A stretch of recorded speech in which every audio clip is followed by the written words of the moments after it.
Hello to all the lovely listeners out there who are big Maluma fan, just like me. I hope you enjoyed this audio story, which is actually a figment of what I usually keep thinking. I know we all do that, right? So the floor is all yours. Chapter 2. Madness. It was crazy madness in Taj. Vera was on her toes, quite sleepless, running around, finally learning to switch between the bantering and sweet talking to get things done under such stressful time. The PR agency lead had called in sick, certain shirt pieces stained unexplainably, and the makeup artist way behind the timeline. The pressure felt was even more real in the absence of Shefali, who had personally gone out to finalize the accessories and now was currently out of reach. I'll manage a jiffy. Please help Camilla and Gabriel, the makeup artist, to find the way here. They couldn't find their way since the past 45 minutes. She took a deep breath, glancing at the wall for the time. 1500 hours already.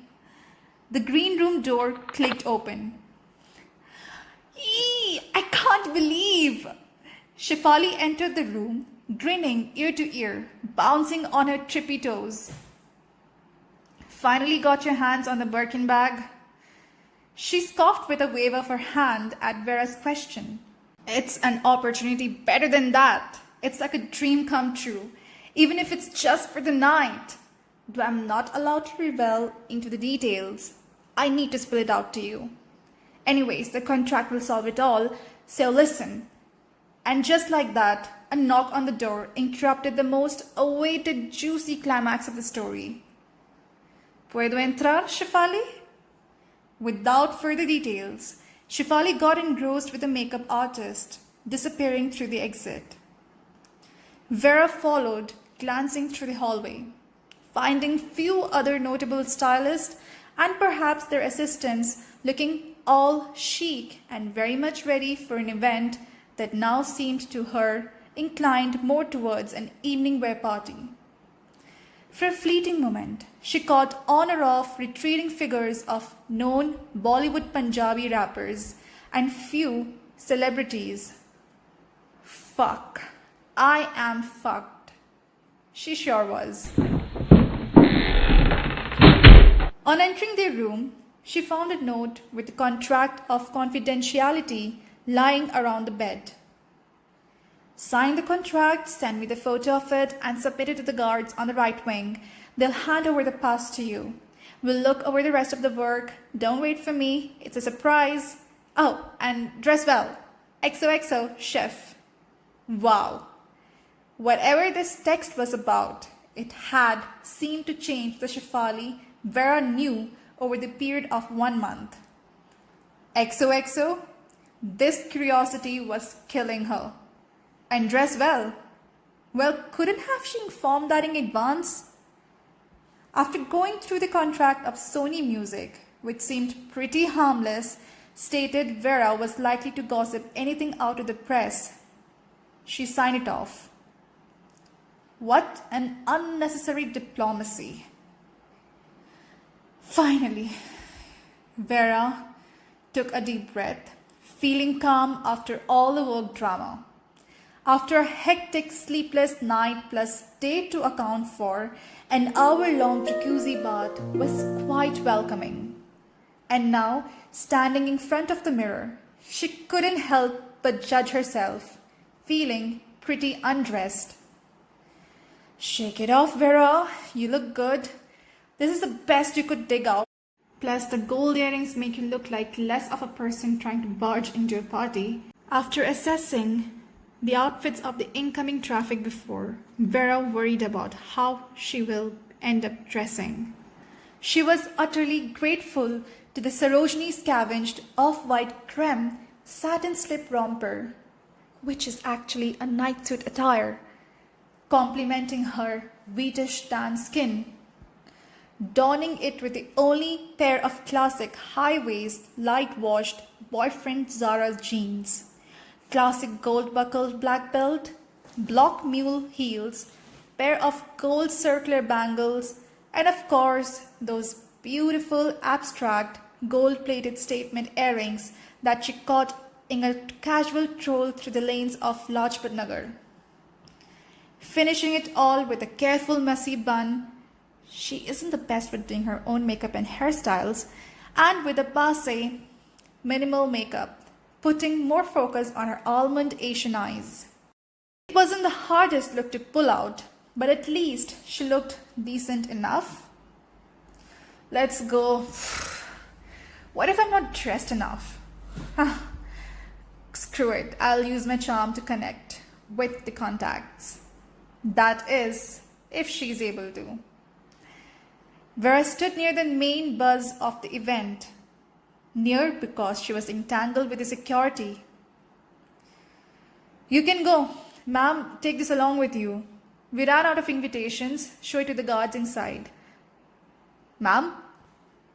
She was hardly paying attention to the guard, her eyes trained on each known celeb entering the hall. And Ranveer Singh had just entered, looking all crazy yet dashing, but oddly not dressed in their selected outfits. Then went in Deepika, Alia, Sonali, Komal Pandey, Kusha Kapila, and wait a minute, Love? Yes, thank you, sir. She was awestruck. Judging their outfit, they weren't dressed in red carpet look, so it wasn't going to be a show-off award function, and she couldn't stop herself to have more than a glimpse of all others. Entry from the back end, ma'am, Miss Shefali's instruction. Her mood dropped the instant he stopped her mid-track, pointing at the least appealing door towards the leftmost wing. Yes, sure. No wonder why Shefali hadn't put a special emphasis on how she should be dressed. The back entry wasn't really a disappointment. Just a leased spotlight entrance for the back-end workers. The main entrance was suffocated with people from press, but not with the likes of paparazzi.